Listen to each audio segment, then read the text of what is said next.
Maroof Raza, who's on the broadcast with us. Maroof Raza, the Prime Minister in his speech made it very, very clear the reason behind the abrogation of Article 370. And he said the idea was to promote the entire concept, of course, of one India and full integration of Jammu and Kashmir, and that's why it was scrapped. But then if the intention of the Congress party was so clear, if they thought that Article 370 was very important for Jammu and Kashmir, why did they not make it permanent? And clearly that question hasn't gone down well with the Congress party. It was clueless back then as well, and till today they haven't seemed to find a reason why they support this article. Well, there are politicians and there are politicians. And those politicians largely that make up the Congress party, they are there in it because it is a fruitful business for them to be in it. And therefore, they do not challenge the legacy of Nehru, because if they do that, then they'll run out of business.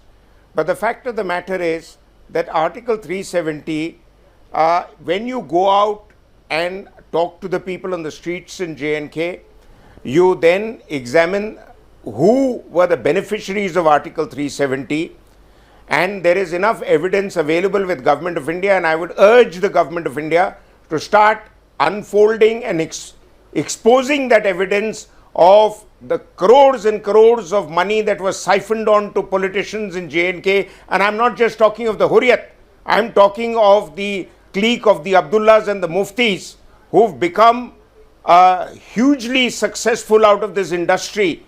Then you'll realize that who is really a beneficiary of Article 370. What happened to the lot of the Shikarawala? What happened to the lot of the carpet weaver? What happened to the Valmiks who were taken in there in 1957 and given promises which were never kept? Where is the part of the deal that Kashmiris have kept? They have only used Article 370 to create a divide within the country and as a mini two-nation theory.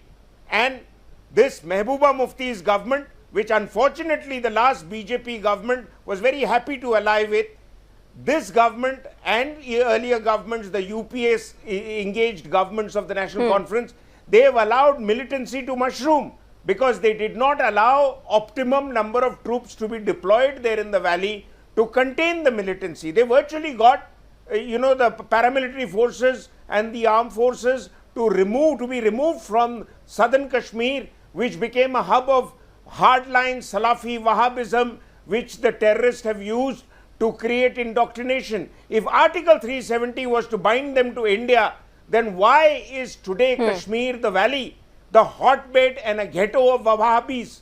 So we have to ask those questions. And I think it's time now, some very hard questions need to be put to the leaders in Jammu and Kashmir and their apologists in Delhi. They've all lived off this industry. I have said this for years. Kashmir is a Kashmir INC. Sabka fayda ho raha tha isme, except the common man.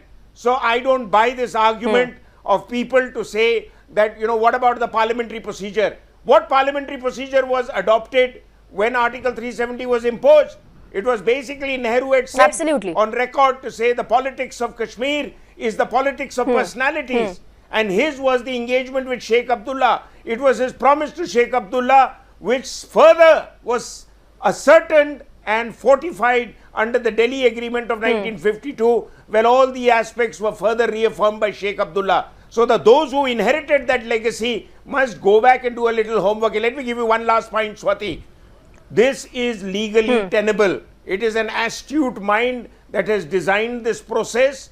We can keep arguing, because those who argue, they have made an industry out of arguing also.